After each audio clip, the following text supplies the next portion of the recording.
Empezar, entrenar, disfrutar, sufrir, decir adiós, llegar, competir, festejar, llorar, viajar, soñar, una carrera, un salto, un gol, una meta, la gloria, una medalla, el final. Ser olímpico es de pocos, es eterno. Coronados de gloria, la historia después de la historia.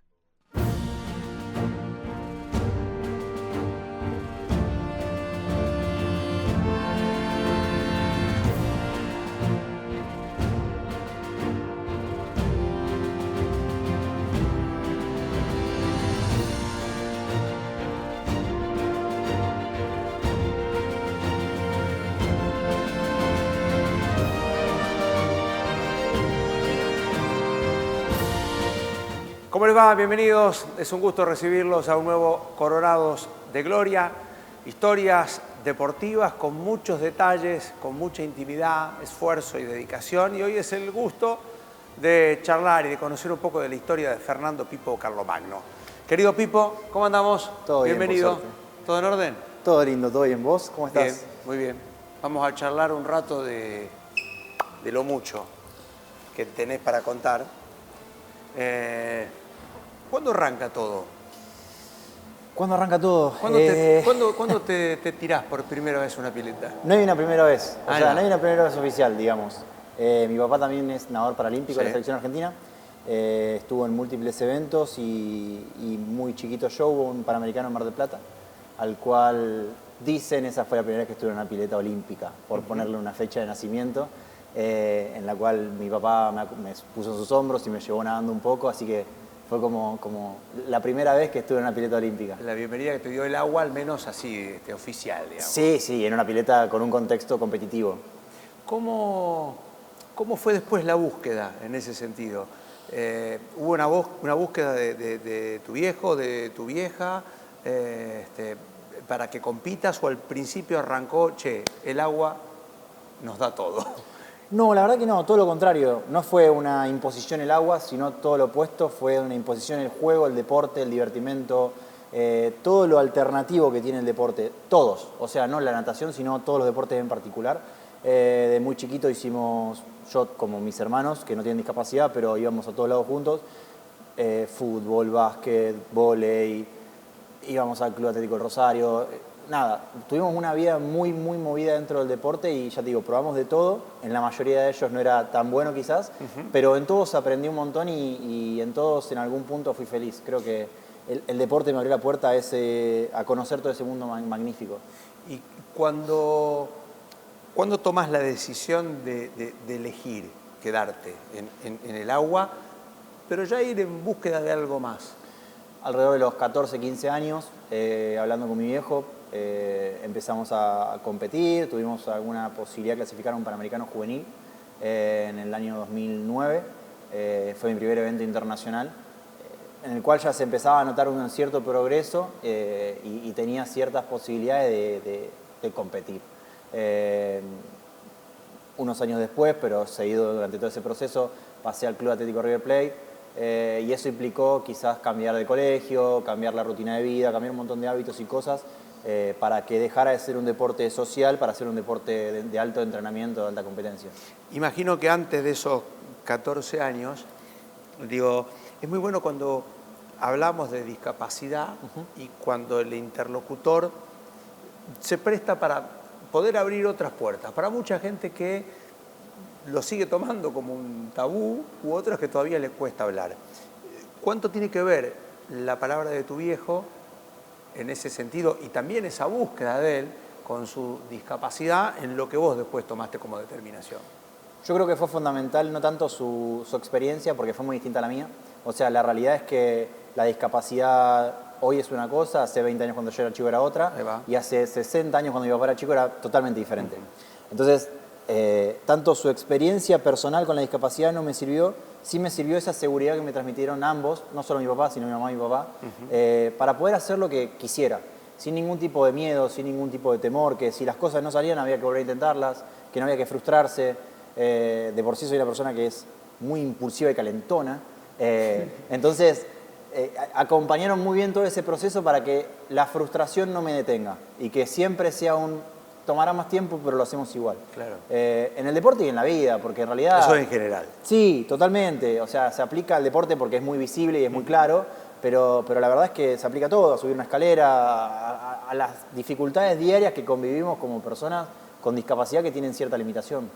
En la época que te toca a vos, Sí. que también es distinta ahora a cuando empezaste Sí. y cuando fuiste transitando toda esa carrera deportiva, ¿crees que evolucionamos un poco como sociedad? Por supuesto, absolutamente. Creo que constantemente estamos viendo pruebas de que la discapacidad ya se toma de otra manera. En el deporte, pero en la vida. Creo que hoy en día es mucho más común ver a personas con discapacidad recibiéndose de cosas, de materias, o sea, Sí. Antes era menos probable algo tan Bueno, básico hoy como... contamos eso y decimos, qué loco, cómo podemos verlos diferentes Claro, hoy. claro, pero hoy en día es muy normal o muy común ver a gente estudiar ingeniería o cualquier carrera y no es un temor el hecho de no va a poder. Y creo que eso como sociedad hemos avanzado una barbaridad. Queda mucho para avanzar, por supuesto, pero vamos en buen camino para poder también dejar de ligar un poco la palabra con discapacidad con la palabra lástima, culpa, falencia, falta de... Ahí va. Creo que se entiende que tienen ciertas adaptaciones, pero que pueden llevar una vida absolutamente normal. Primer club que te marca. No, Echesortu. Echesortu, mi casa. Es donde aprendí a nadar, donde crecí, donde me fui, donde volví. El club de mi viejo, el club de mi vieja, el club de mi vida. O sea, es el lugar donde cuando no estuve más extrañé, porque me fui a vivir 1 año y medio a Madrid, pero ese año y medio en Madrid teniendo la mejor pileta de España y una de las mejores del mundo, teniendo el gimnasio exclusivamente para natación adaptada, teniendo una persona al lado que entrenaba a tu ritmo para que vos puedas mejorar. Quiero tener Echesortu. No faltaba nada y yo quería estar en la bañera de mi casa, que es Echesortu. O sea, en esa pileta que son 70 chicos en 4 andariveles, todos apretados, pero que el entrenador es el mejor, que los compañeros son los mejores y que el club, con todas las falencias que puede llegar a tener, es el mejor del mundo. O sea, es tu casa. Es mi casa y lo que yo vivo ahí adentro no lo vivo en ningún otro lado. Es el primer lugar del que me acuerdo cuando gano una medalla. Bueno, mirá, digo, visto de esta forma, ¿no? Más allá de lo que se dice siempre, el club de barrio es la casa, el patio de tu casa, en general, no digo no solo en tu caso, poder comparar y hablar con el sentimiento más allá de todas esas posibilidades que te daba o Madrid o hasta el propio River. Sí, totalmente. Imagino, es muy distintivo esto para el que te está escuchando. Es muy, muy característico. Creo que también eso es muy de rosarino, ¿no? Esto del amor por la ciudad, por el club, el que lo formó, por nada, de nuevo, lo mismo. O sea, hay un montón de cosas que no están, pero se suplen con la calidad humana que no encontrás en otros lugares.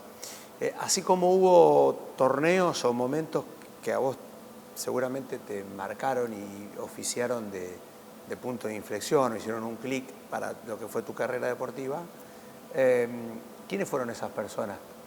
Más allá del viejo, ¿no? Y de tu vieja. Sí, primero diría Me refiero esos. más específico. Primero diría la familia, pero después de la familia, sin lugar a dudas, personas muy importantes de mi carrera deportiva son Gustavo Andrea, que estuvo siempre mi entrenador de club. Tuve diferentes preparadores físicos, pero con el que quizás más me identifiqué y que mejor acompañó mi proceso y al que más extraño, porque por circunstancias de la vida nunca pude volver, se llama Raúl Festa, era un fenómeno, es un fenómeno, de acá de la ciudad de Rosario. Germán Calvero también es excelente, laburé muchísimo tiempo con él. Nada, creo que esa gente, la gente que te acompaña en el día a día, en el entrenamiento, cuando no das más, exigirte un poquito más sabiendo que podés, el que te acompaña cuando estás bien, pero cuando estás mal también, el que entiende hasta dónde ajustar, hasta dónde no, el entrenador termina siendo mucho más que el que te toma un tiempo. Claro. Es un amigo con el cual tenés mucha confianza, con el cual te contás todo, el que sabe qué te está pasando, qué no está pasando, al margen de lo deportivo en lo personal, porque es la única forma que se puede generar ese vínculo de confianza en la cual vos vas a dar siempre mucho más que el 100. Si no tenés esa relación, no vas a tener tu máximo potencial.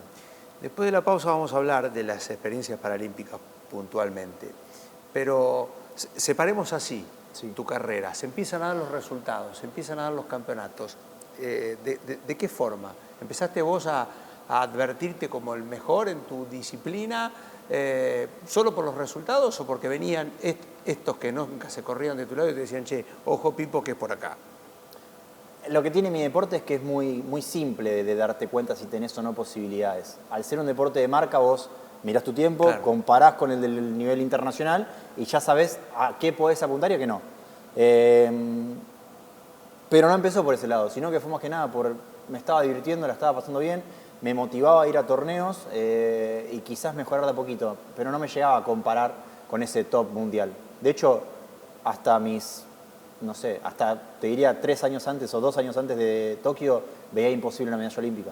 O sea, ni siquiera lo podía soñar, Claro. porque era algo inalcanzable. Una competencia más con vos. Era más una competencia conmigo y con objetivos a corto plazo que algo a largo plazo con un sueño increíble como terminó siendo.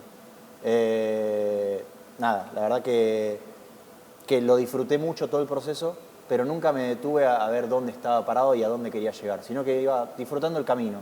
Y creo que fue fundamental para poder llegar a donde llegué. Pausa y después me contás si seguiste disfrutando el camino y cómo. Dale. Ya volvemos a Coronados de Gloria.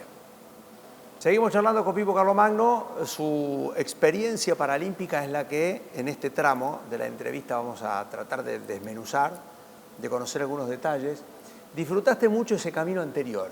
No soñabas con una experiencia paralímpica. ¿Cómo se da?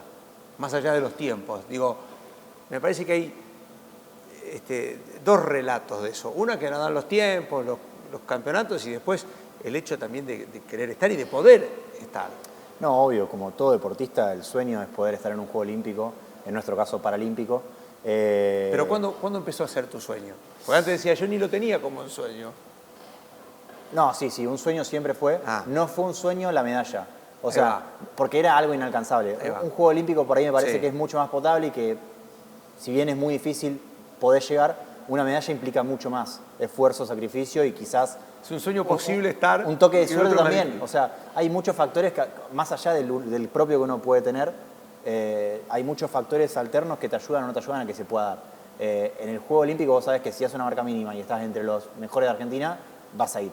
Que no es imposible si te matás entrenando y tenés un montón de objetivos y todo lo demás, pero no es tan imposible o improbable como ganar una medalla que implica mucho más desafío y mucho más quizás suerte.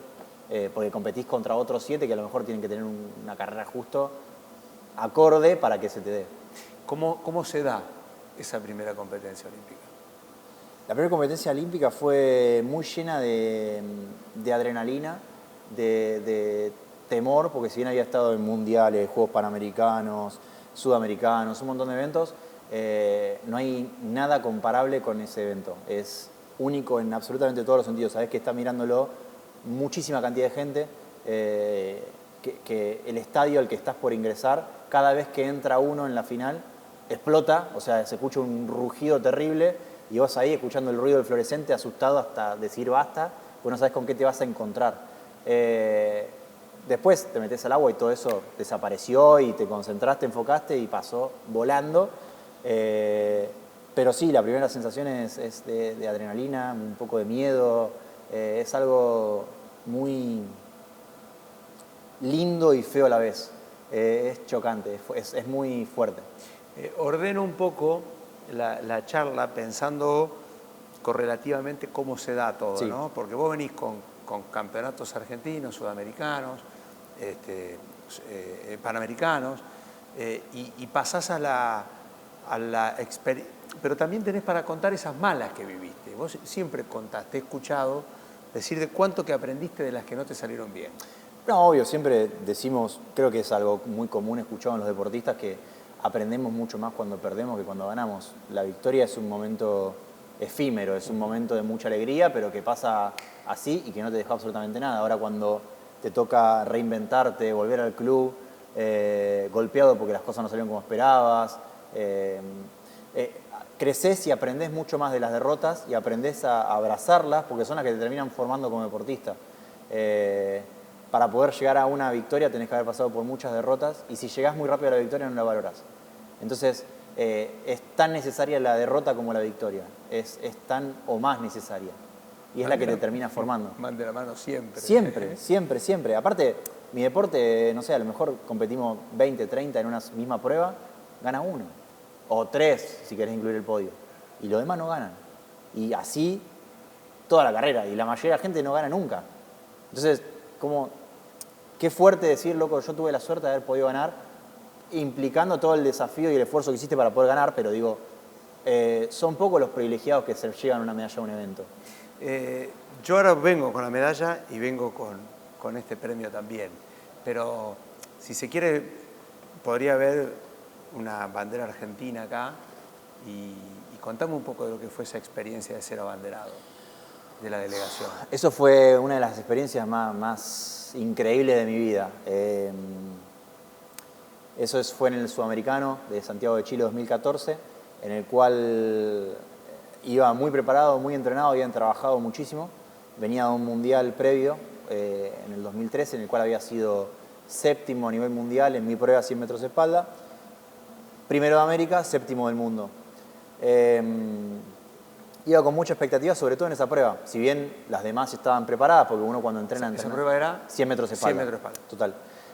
Uno está preparado para la prueba que venga porque entrena durísimo y porque si no sería muy aburrido nadar solamente espalda todos los días, toda tu vida. Entonces entrena diferentes estilos y lo va preparando.